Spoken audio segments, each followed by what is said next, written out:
James V was known as the good man of Ballingeich and would occasionally dress as a beggar, wandering around Stirling and its environs unnoticed. At the time, there were numerous bands of robbers in Clackmannanshire, and when they were chased, they would ride their horses at full speed to a wood at Tullibody, where they managed to lose their pursuers. It was even surmised they had superpowers, as they seemed to simply vanish in the woods.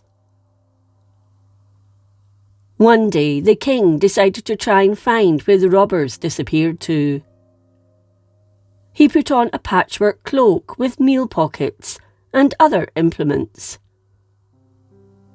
While wandering through the woods at around sunset, he encountered the robbers who were on horseback and well armed on their return from a robbery. They grabbed the king and dragged him into a large underground cavern at a grassy knoll. Its entrance had been covered with brambles and other bushes.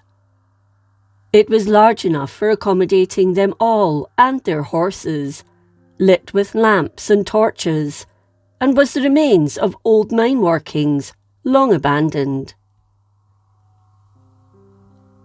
They kept the king prisoner for several days. He was ordered to serve them their food and drink, dress them, and take care of their horses.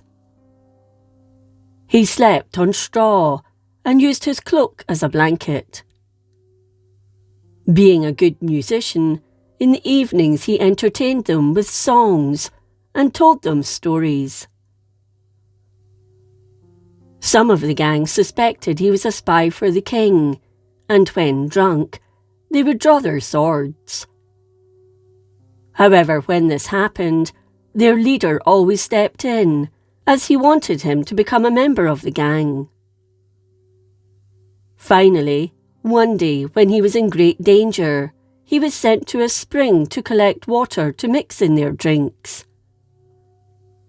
He knew it would be a very bad idea to run away, as they could easily catch him and kill him.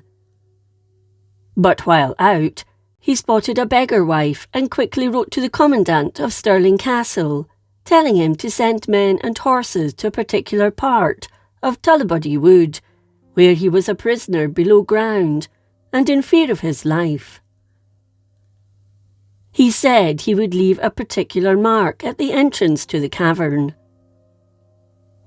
He asked the woman to take it to the governor of the castle and told her to take the shortest route, which was the ferry at Cambuskenneth Abbey.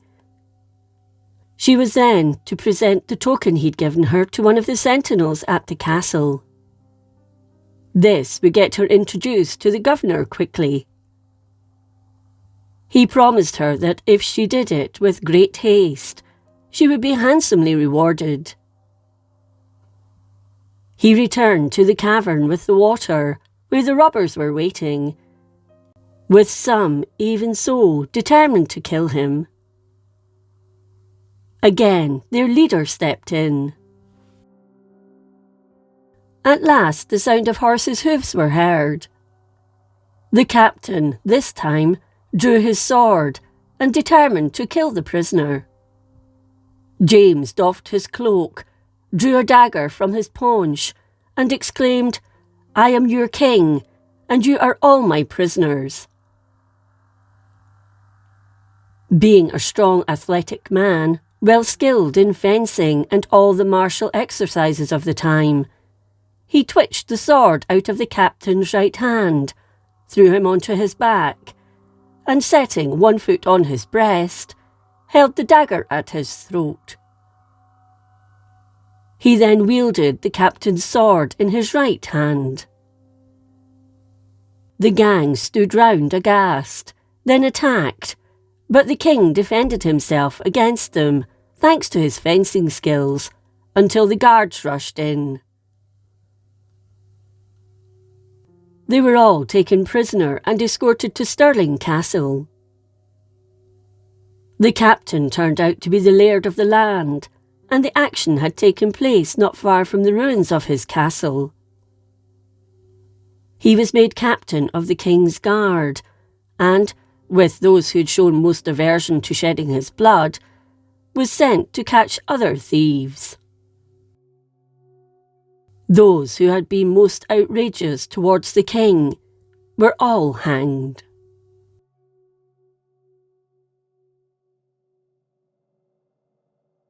If you enjoyed this episode of Scotland's History, please like, comment and subscribe. Until next time, thank you for watching.